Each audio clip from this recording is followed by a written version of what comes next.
বৃষ্টি মানে আমি শুধু একটি কথাই বুঝি, আর এটা হলো গিয়ে খিচুড়ি, তাও আবার বুনা খিচুড়ি। তার সাথে থাকবে ডিম ভাজা নয়তো চিকেন কারি। আসসালামু আলাইকুম এভরিওয়ান, আমি রিদিতা ফ্রম রিদিতাস লাইফস্টাইল। আশা করি আপনারা সবাই ভালো আছেন। ওয়েলকাম করছি আমার নতুন একটি ব্লগ ভিডিওতে। আজকে পুরো দিন যাবৎ বৃষ্টি ছিল, আমরা সব ফ্রেন্ডরা মিলে পিকনিক করেছি। আর আপনাদেরকে লাস্ট ভিডিওতে বলেছিলাম যে আমি একটা চিকেন কারি ভিডিও আপনাদের সাথে শেয়ার করব। তো আজকের ভিডিওটা এটা নিয়েই থাকছে। আমার কাছে রান্নার থেকে বেশি কঠিন লাগে সব কিছু আগে থেকে রেডি করা, কারণ এটাই মনে হয় রান্নার থেকে বেশি কঠিন। প্রথমে এখানে চিকেনগুলোকে সব কিছু কেটে সুন্দর করে ধুয়ে নিয়েছি। আর অন্য পাশ দিয়ে খিচুড়ি রান্না হচ্ছিল। খিচুড়িটা দেখে টেম্পটিং লাগছে না, মনে হচ্ছে হয়তো বা এখন দিলে আবার এখনই খেয়ে ফেলতে পারবো, কিন্তু কিছু করার নাই।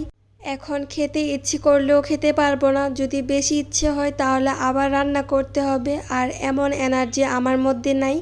এই তো এখন আমার চিকেন রান্না করার পালা। প্রথমে আমি প্যানে তেল দিয়ে দিয়েছি, যেহেতু চিকেনটা বেশি ছিল সো তেলের পরিমাণটাও বেশি লাগবে।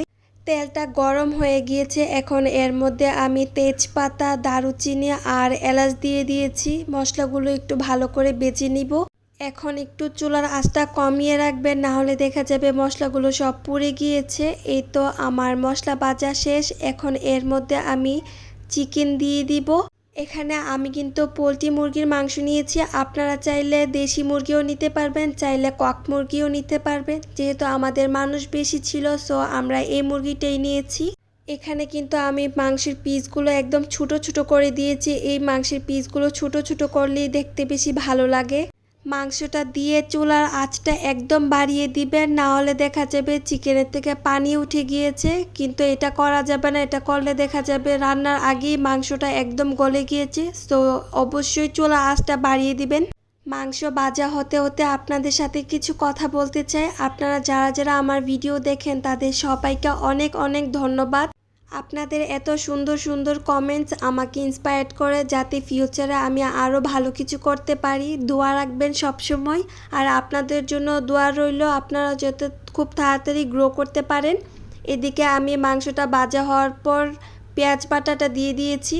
এই তো দেখুন পেঁয়াজ বাটা দেওয়ার পর এটার মধ্যে কত পরিমাণে পানি উঠেছে।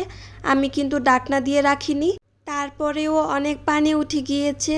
আর ঢাকনা দিলে কিন্তু আরও বেশি পানি উঠে যাবে, সো ঢাকনা দিবেন না। এটা যেহেতু পোলট্রি মুরগি সো খুব তাড়াতাড়ি সিদ্ধ হয়ে যাবে। আপনার ঢাকনা না দিলেও সিদ্ধ হবে, দিলে তো আরও বেশি সিদ্ধ হয়ে যাবে।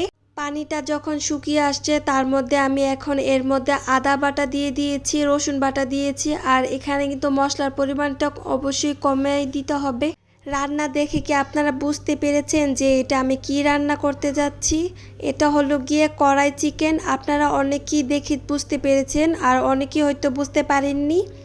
কড়াই চিকেনের সবচেয়ে মেন ইনগ্রিডিয়েন্ট হলো গিয়ে টমেটো, পাকা টমেটো। যেহেতু এমন সময় আমরা রান্না করছি আর আজকে বৃষ্টিও ছিল, সো বাজারে টমেটো শেষ। আর আমরা রান্না করতে করতে আই থিঙ্ক 12:30 বা 1টা বেজে গিয়েছে, সো টমেটো আমরা পাই নাই। আদা আর রসুন বাটাটা কিছুক্ষণ কষিয়ে এর মধ্যে এখন আমরা কাঁচামরিচ বাটা দিয়ে দিয়েছি। আর মনে রাখবেন এই রান্নাটা কিন্তু কাঁচামরিচ দিয়ে করতে হবে, এর মধ্যে গুঁড়ো মরিচ দিবেন না। দিয়েছিলাম ধনে গুঁড়ো আর জিরে গুঁড়ো। এখন সব কিছু একসাথে ভালো করে মিক্সড করে কিছুক্ষণের জন্য কষাই নিব। মশলা ভালো করে কষানোর মধ্যেই তরকারির স্বাদ, সো ভালো করে অবশ্যই মশলাটা কষাই নেবেন যাতে কোনো মশলার ফ্লেভার এক্সট্রা না থেকে যায়। যেহেতু টমেটো দিতে পারিনি তাই আমরা ভাবলাম টমেটোর পিউরি তো আছে ওইটা আমরা দিয়ে দিই। এটা আমরা আগে থেকে শীতকালে ফ্রোজেন করে রেখেছিলাম, আর এখন এটাই দিয়ে দিয়েছি। এটা কিন্তু কোনো টেস্ট ইনহ্যান্স করবে না, এটা খালি দেওয়া হয় তরকারি কালার হওয়ার জন্য। যেহেতু এখানে কাঁচামরিচ ইউজ করা হয়েছে সো এখানে কালারটা একটু সাদা সাদা আসবে। আর টমেটো ইউজ করলে কি হয়, তরকারি কালারটা একটু লাল বর্ণের হয়। এখানে তো আমরা টমেটো দিতে পারিনি, তাই আমরা এখানে টমেটোর পিউরি দিয়ে দিয়েছি। এই তো আমাদের চিকেন রান্না করা শেষ। যেহেতু খিচুড়ির সাথে খাবো একটু গ্রেভি রেখেছিলাম, সব কিছু নিয়ে বসে গিয়েছি। আর আজকের ভিডিওটা কেমন হয়েছে অবশ্যই আপনারা কমেন্ট করে জানাবেন। দেখা হচ্ছে নেক্সট কোনো ভিডিওতে, ততক্ষণে আপনারা সবাই আমার পেজটি ফলো দিয়ে রাখবেন।